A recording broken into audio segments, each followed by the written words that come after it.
Yes, viewers, welcome in the fifth session of aviation management course on aircraft communication.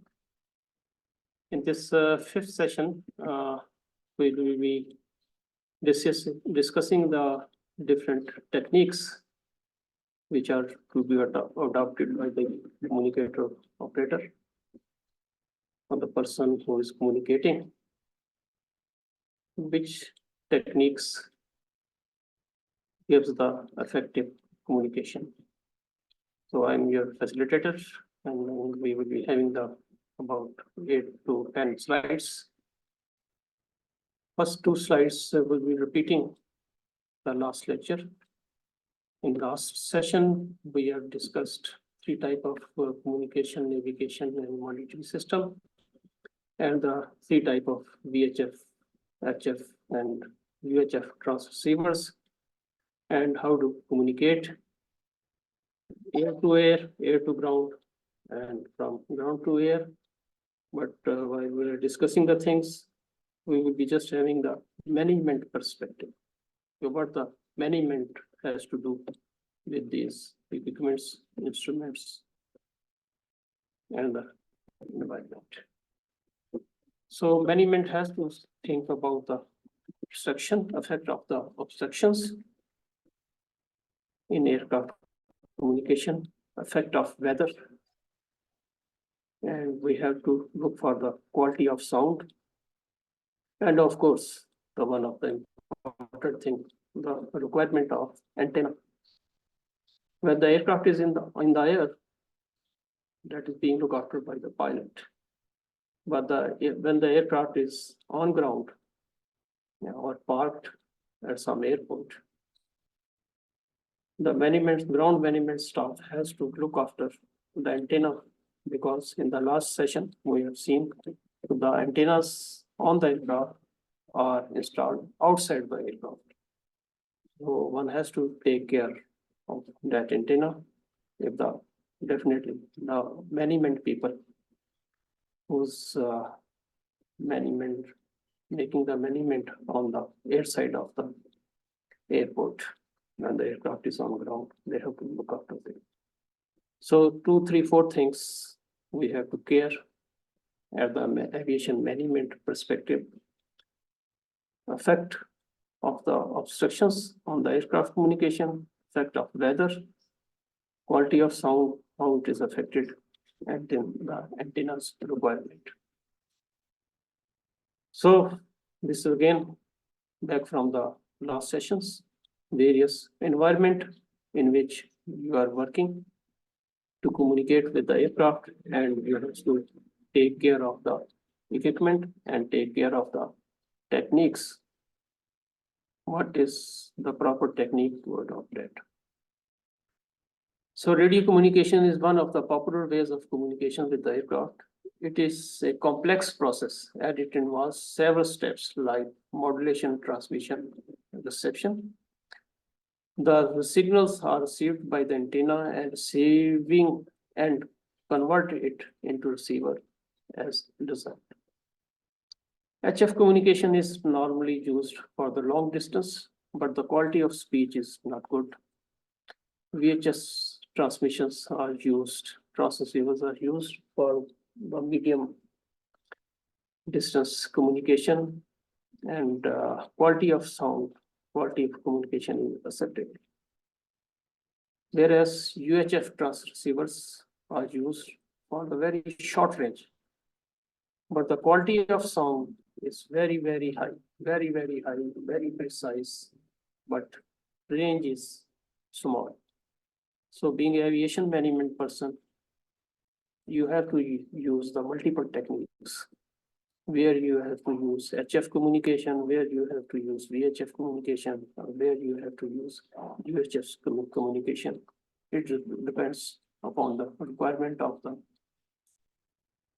message which you are going to transmit. So in the different phases of flight, whether it is takeoff phase or climb phase or the landing phase, you will be requiring different type of techniques and different type of equipment to be used. Takeoff phase is normally done by the control tower. Climb phase is done by the approach control office. And cruise phase is done by the area control office. So being a management person, you will be requiring to provide the equipment, communication equipment in the control tower, in the approach control, and in the area control according to their requirement. And descent phase is again done by the approach control office, and landing phase is also done by the aircraft control tower. So you will be requiring the different type of equipments in the different type of phases of flight.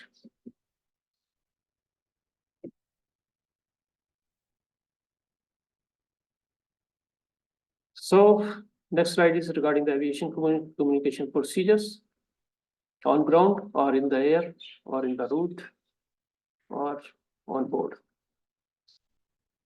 So the aviation voice communication procedures consist of many different components. The three most important things are voice material, what you have to say, and the speech technique, which technique you will use, means how you will say it on the microphone, and microphone techniques, how you will use a microphone.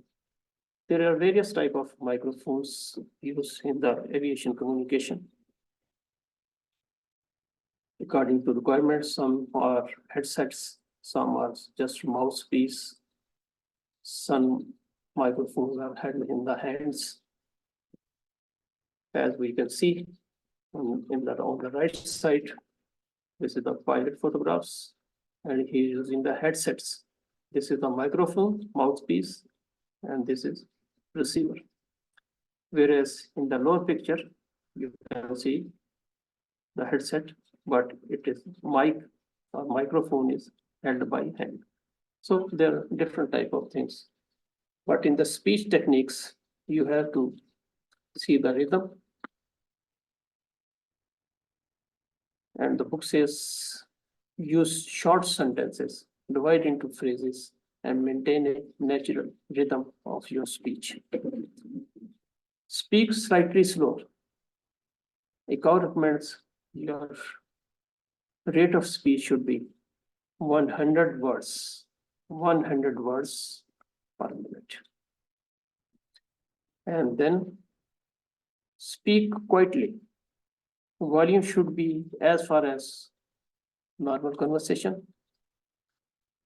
If you speak in a loud manner or in a shouting manner, this will cause distortion at the receiving end. And keep the pitch. Other important thing is pitch of the speech. The voice should be pitched slightly higher than you normally make in conversation. The use of correct and precise standard phraseology in communication between pilot and ground personnel is critically important. You have to use specially selected phrases and selectively selected by the ICAO, selected terminologies. A number of incident and accident occurs in which contributory factor has been the misunderstanding caused by the use of non-standard phraseology, non-standard phrases or non-standard words. In the coming sessions, we will be discussing the standard phrases and standard terms which are used in aircraft communication. It is important that one should know the need to ensure the correct use of techniques, phonetic sounds, for letters, for numbers, for time, for height of the aircraft, which is normally known as level of the flight, and the call sign, how you are addressing the aircraft. So you have to use the correct phrase, correct terms, and correct phraseology when you are communicating with the aircraft. So as usual, in the last, we have 2 quizzes for you. And first quiz is, what are the different phases of flight?